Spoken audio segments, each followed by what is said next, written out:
In this video, I'm going to show you how to install R and RStudio on a Windows machine.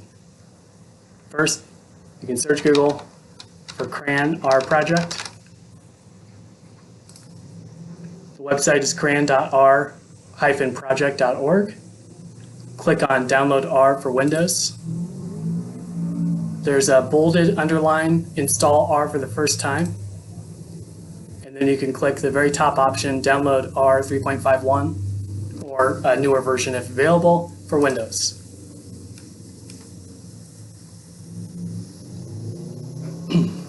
While it's downloading, we can do a search for RStudio.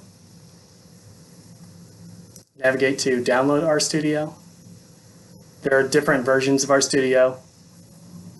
I like to just scroll all the way down to the bottom and select the Windows Vista 7, 8, 10 version. When R is done downloading, click to install. Select OK to most of these defaults.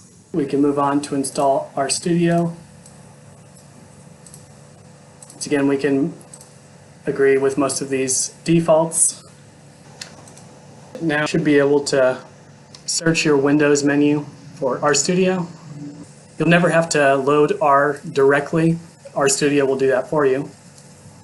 Looks like this, and you are all ready to go.